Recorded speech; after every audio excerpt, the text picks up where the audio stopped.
I was 18 years old when I got married. I belonged to a very conservative family, a Baloch family, where good daughters never say no to their parents. My father wanted me to get married, and all I said was, if that makes you happy, I'll say yes. And of course, it was never a happy marriage.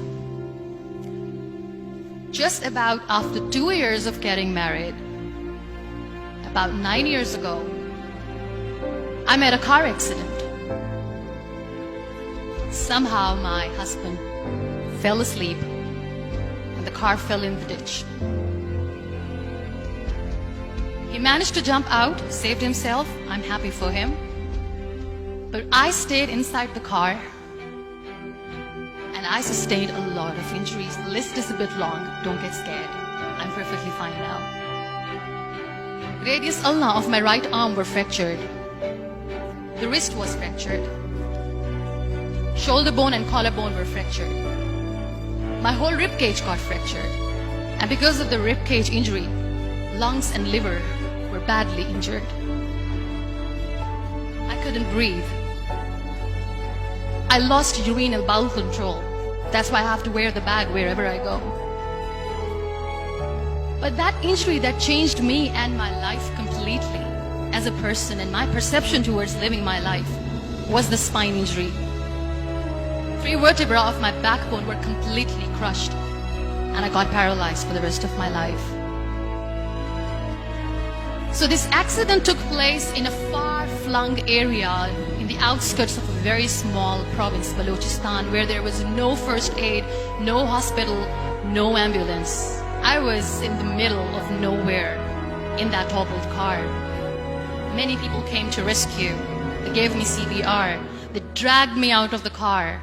And while they were dragging me out, I got the complete transection of my spinal cord.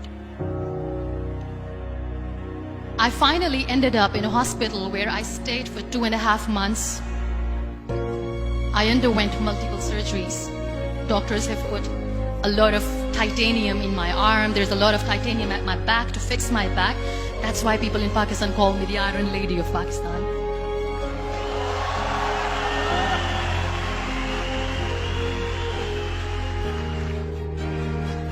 Those 2.5 months in the hospital were dreadful. I will not make up stories just to inspire you. I was at the verge of despair. One day, doctor came to me and he said, well, I heard that you wanted to be an artist, but you ended up being a housewife. I have a bad news for you. You won't be able to paint again because your wrist and your arm are so deformed, you won't be able to hold a pen again. And I stayed quiet. Next day, doctor came to me and said, your spine injury is so bad, you won't be able to walk again. I took a deep breath and I said, it's all right. The very next day, doctor came to me and said, because of your spine injury and the fixation that you have in your back, you won't be able to give birth to a child again. That day, I was devastated. I still remember, I asked my mother, why me?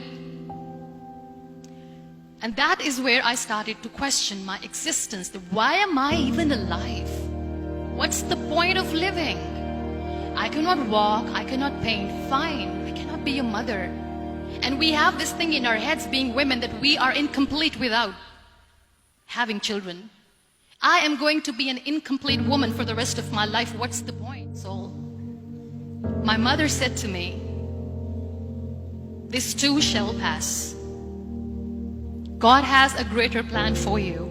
I don't know what it is, but He surely has.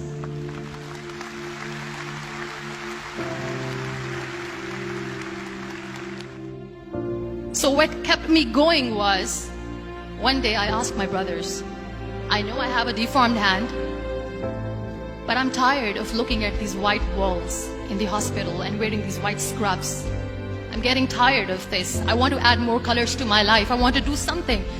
Bring me some colors. Bring me some small canvas. I want to paint.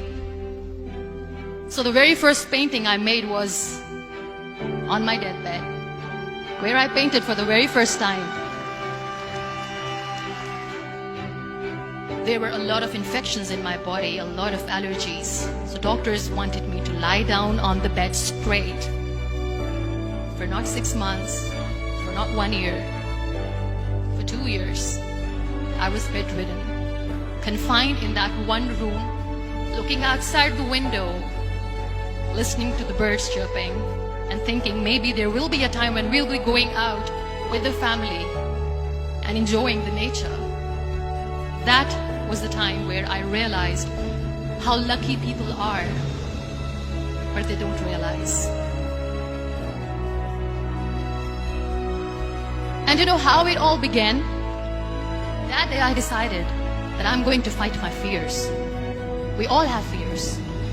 Fear of unknown, fear of known, fear of losing people, fear of losing health, money. We want to excel in career, we want to become famous, we want to get money. We are scared all the time.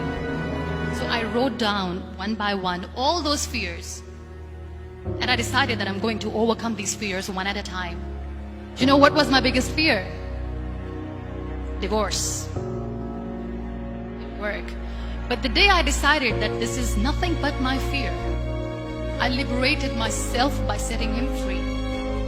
And I made myself emotionally so strong that the day I got the news that he's getting married, I sent him a text that I'm so happy for you and I wish you all the best.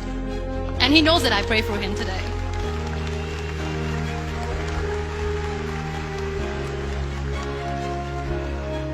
My biggest fear, number 2, was I won't be able to be a mother again. And that was quite devastating for me. But then I realized there are so many children in the world, all they want is acceptance. So there is no point of crying, just go and adopt one. And that's what I did.